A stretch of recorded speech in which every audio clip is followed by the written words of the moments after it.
Alhamdulillah wassalatu wassalamu ala Rasulillah Sayyidina wa maulana Muhammad bin Abdullah wa ala alihi wa sahbihi wa man wala amma ba'du. Subhanaka la ilma lana illa ma 'allamtana innaka antal alimul hakim. Rabbi shrah li sadri wa yassir li amri wahlul 'uqdatam min lisani yafqahu qawli. Amin ya rabbal alamin. Tadi Masya Allah sudah disampaikan bahwa salah satu faedah perkumpulan seperti malam yang mulia ini untuk menjalin tali silaturahim atau yang lebih tepat ukhuwah Islamiyah supaya semakin kuat, tidak ada salah paham satu sama lain. Mudah-mudahan keharmonisan antara kita senantiasa dijaga dan diberikan barokah oleh Allah Subhanahu wa taala. Amin ya rabbal alamin. Dan yang kedua, tentunya perkumpulan seperti ini syiar agama di daerah kita tetap terjaga sehingga apapun budaya selain Islam insya Allah sudah dapat kita tolak dengan sendirinya. Pemahaman selain Islam juga kita dapat menolaknya dengan sendirinya secara otomatis dengan perkumpulan-perkumpulan seperti ini. Dan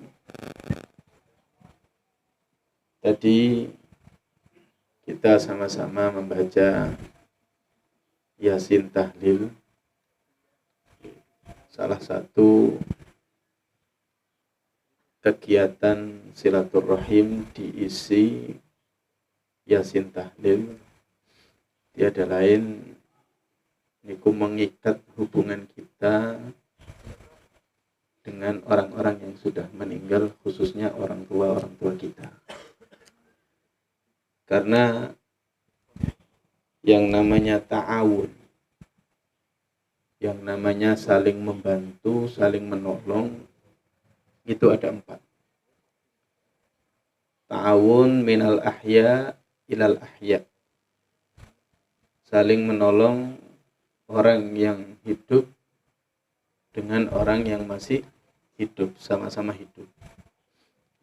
Jelas seperti kita, gambaran ini wonten pun. Menolong tetangga, menolong saudara, gambaran ini kuat. Kemudian ada minal amwat ilal amwat, saling membantu antara orang yang sudah meninggal. Itu ada banyak cerita di beberapa kitab.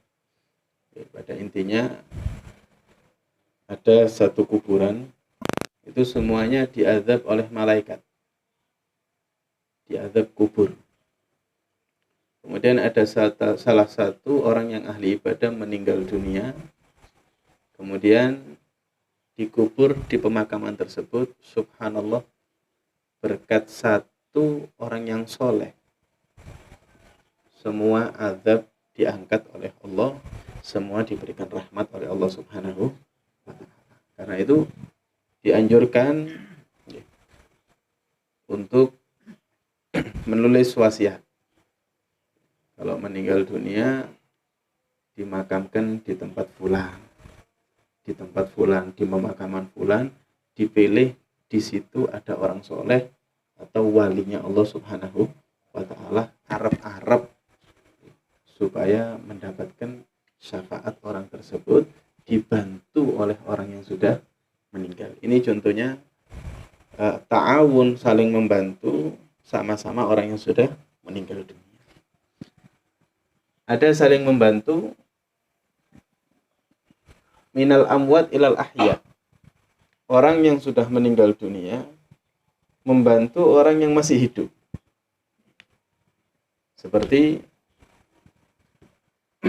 orang-orang yang tawassul, mencari wasilah. Kalau kita mungkin orang yang banyak dosa, amal perbuatan kita, amal taat kita sedikit, amal maksiat kita banyak. Kita orang yang jauh dari Allah. Mungkin kalau kita meminta secara langsung oleh Allah, dikabulkannya itu karena doa semuanya dikabulkan oleh Allah. Dikabulkannya itu mungkin lambat. Ada jalur yang khusus cepat, minta kepada Allah dengan wasilah. Dengan wasilah wali Allah yang sudah meninggal. Wali Allah yang sudah meninggal, orang yang soleh sudah meninggal. Berkat orang soleh ini ya Allah, kabulkan hajat-hajat kami. Kadang banyak yang salah paham, khususnya kita. Kadang-kadang nang kuburan jaluke nang wali nih. Kalau sing aneh niku rencang-rencang niku enten berangkat kate nang ndi kate ziarah kuburan gitu. Apa hajatan kepingin duwe motor. Kepingin duwe motor. Kalau jawab lho, wali niku gak duwe showroom. Sampeyan berangkat ado-ado nang kono njaluk motor iku ya nopo. Ya kadang belum mendapatkan keterangan apa namanya. Gak sedikit setuju lah. Karena hal-hal tersebut, karena memintanya itu ke kuburan, padahal ajaran kita Ahlus Sunnah wal Jamaah yang disepakati oleh 4 madhab menjadikan wali atau orang soleh wasilah, perantara doa kita kepada Allah Subhanahu wa Ta'ala supaya lebih cepat dibantu. Walaupun Nabi Musa ceritanya, saya singkat aja, ketika Nabi Musa dikejar-kejar oleh Fir'aun, Nabi Musa itu ada di daerah namanya Tih. Itu jalannya buntu, nggak nemu jalan. Lewat jalan situ tembus ke daerah situ lagi. Dikejar oleh Fir'aun, nggak nemu jalan, buntu jalannya. Akhirnya nemu, singkat cerita, nemu, diperintahkan untuk mencari kuburannya Nabi Yusuf dan memindahkan kuburan Nabi Yusuf keluar dari Mesir. Keluar dari Mesir sesuai wasiatnya Nabi Yusuf. Yang memindahkan memang Nabi Musa. Ya, singkat cerita bertemu lewat orang yang sudah tua, yang ahli sejarah, ketemu kuburannya Nabi Yusuf, dipindah keluar ke Mesir, baru menemukan jalan keluar. Ketika mendapatkan mayatnya Nabi Yusuf, baru keluar, menemukan jalan keluar. Ya, ulama mengatakan ini berkatnya ditolong ngambil Nabi Yusuf. Leka nemu mayatnya Nabi Yusuf, Nabi Musa gak mungkin ketemu jalan keluar. Ya, ini ta'awun, saling membantu antara yang meninggal dunia, orang yang sudah meninggal, khususnya leluhur kita, orang tua kita. Itu pahalanya pasti nyampe, yang berkata bukan saya, tapi disepakati oleh 4 madhab. Entah itu madhab Abu Hanifah, madhab Malik, madhab Syafi'i, madhab Ahmad bin Hanbal, yang semuanya Ahlus Sunnah wal Jamaah sepakat bahwa mengirimkan pahala, entah bacaan Al-Quran, dzikir, tasbih, kemudian sedekah yang kita keluarkan, kemudian pahalanya diberikan ila arwah, kepada ruh-ruh yang sudah meninggal dunia, leluhur kita, orang tua kita, pahalanya disampaikan oleh Allah Subhanahu wa Ta'ala. Dan saya yakin salah satu faedah perkumpulan seperti ini, Yasin Tahlil, saya yakin leluhur kita itu senang dengan kita, bangga dengan kita, bahagia karena mendapatkan kiriman pahala dari kita semuanya. Dan disampaikan itu pahala.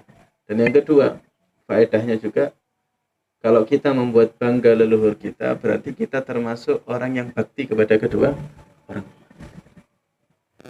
Nabi SAW itu pernah ditanya oleh salah satu sahabat yang memikir sahabat ini bahwa yang namanya bakti itu waktu wong tuane urip tok. Kalau orang tua masih hidup, jelas bakti niku jelas. Inna abawayya qad mata. Kanjeng Nabi, orang tua saya sudah meninggal dunia. Fahal alayya haqqun min birrihima?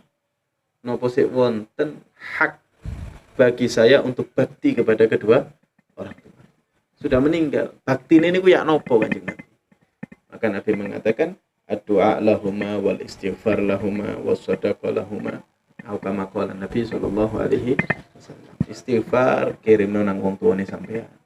Donga kirimno wong tuane sampean. Kiai di Pasuruan niku duwe amalan setiap hari beli makanannya kucing atau setiap hari beli ikan dikasihkan ke kucing. Itu setiap hari nyari kucing. Sampai setiap pagi niku sing ngantri nek ngarep omane wong iku kudu menungso kucing. Ngenteni kucing diberikan, Pak. Ditanya, "Lho napa sampean kok bendino sedekah nang kucing? Lek ana kucing goleki, ndi kucing digoleki?" Karena orang tersebut menjawab, kiai tersebut, ulama tersebut mengatakan, "Iya. Aku sedekah nang kucing niki salah satu makhluke Gusti Allah sing gak duwe dosa blas. Lek menungso sing ana dosane, lek kucing gak duwe dosa blas. Tak sedekahno kula yakin pasti diterima sedekahne kali Gusti Allah. Lah aku kepingin ngekei ganjaran nang wong tuaku sing wungkul, makanya aku sedekah nang kucing, ganjarane tak kekno wong tuwa. Sing jelas diterimone kali Gusti Allah. Kepingin bakti, makanya kumpulan kados ngeten iki waduh luar biasa. Kula yakin ahlul kubur leluhur kula jenengan yang sudah meninggal bunga duwe anak turun kados jenengan sedaya niki. Ingkang terakhir Imam Hasan Al-Basri para rawuh itu pernah suatu ketika mimpi. Imam Hasan Al-Basri mimpi melewati satu kuburan.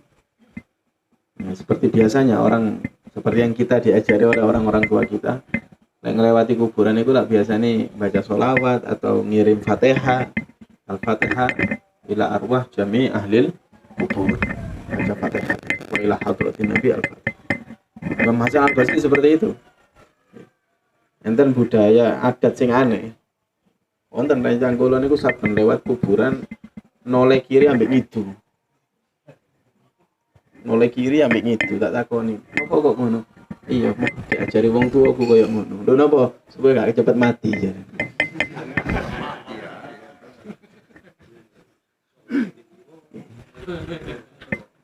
Kula mikir kadang ngidoni malaikat dan ngidul. Lah niku ada yang kalau kita diajari oleh orang tua kita alhamdulillah. Si kental Ahlus Sunnah wal Jamaahnya itu kental. Ahlus Sunnah wal Jamaah ini madhab ya, bukan organisasi. Bukan organisasi. Ahlus Sunnah wal Jamaah kita semua alhamdulillah. Kalau bukan madhab Malik ya madhab Abu Hanifah. Kalau bukan Imam Abu Hanifah Malik madhab Syafi'i, Imam Ahmad bin Hanbal, antara itu. Dan tidak ada perbedaan yang jauh. Tidak ada perbedaan yang jauh. Imam Hasan Al-Basri mimpi ngirim Fatihah kepada ahlul kubur. Di mimpi tersebut semua ahlul kubur itu bangun dari kuburan rebutan ganjaran Fatihah Imam Hasan Al-Basri. Rebutan sedoyo. Ngambil bagiannya masing-masing, kayak rebutan. Semua rebutan kecuali ada satu orang tua yang enggak ikut rebutan. Lungguh anteng gak melok rebutan. Imam Hasan Al-Basri kaget. Kabeh rebutan wong iki tok gak rebutan. Liyane kula mboten butuh. Sing liyane gak butuh. Jarno wong-wong iku sing rebutan. Wong-wong niku nggih rebutan ganjaran Fatihahnya orang yang mengirim ganjaran Fatihah niku. Gara-gara ditinggal ambek anak-anake. Anak-anake sibuk mbek keluargane, lali ambek wong tuwa. Sibuk ndungakno awake dhewe, keluargane gak tau ndungakno wong tuwane. Makane ngenteni butuh. Ono wong lewat ngirim Fatihah, iku dienteni lek gak ngirim Fatihah gelo atine. Ono sing ngirim Fatihah rebutan. Napa? Dilalek ambek anake, sibuk ambek urusan dunianya, urusan keluarganya. Kayak kula mboten alhamdulillah. Masih anak kula urip di pasar, bendino ngedepi wong dodolan tapi lek wis kosong tokone buka Al-Qur'an. Maca Al-Qur'an, zikir dikene nang aku kabeh ganjarane. Alhamdulillah kula cukup. Jadi Imam Hasan Al-Basri kepingin memastikan ketika bangun dari mimpinya, mimpi orang soleh yang jujur itu benar hadirin. Tapi like mimpi ini tergantung kita. Kalau kita memang biasa jujur, mimpi ini pasti jujur benar. Tapi like biasa goro, sak mimpi ini goro hadirin. Sak mimpi ini goro. Lho nggih, kata Nabi Muhammad SAW. Kemudian Imam Hasan bangun dari tidur diparani di pasar nih. Dilihat ada satu toko memang ada anak muda yang duduk, dilihat dari jauhan ketika ada penjual ngedoli. Ketika tidak ada penjual buka Al-Qur'an, buka napa jenenge megang tasbih zikir, Masya Allah. Diparani kali Imam Hasan Basri, dikasih kabar gembira bahwa pahala setiap kali sampean baca kangge wong tuane sampean nggih niku disampaikno kali Gusti Allah, wong tuane sampean bangga kali jenengan. Nangis anak niki, alhamdulillah. Lu sampean kok weruh? Nggih, saya mimpi tadi malam. Oh, terima kasih. Berarti selama ini usaha saya kepada orang tua saya tidak sia-sia, diterima kali Allah. Alhamdulillah. Kemudian dapat beberapa hari mimpi lagi seperti itu Imam Hasan Al-Basri ngirim Fatihah, sedoyo rebutan. Yang aneh lagi, orang yang enggak mengikut rebutan itu melok rebutan saiki.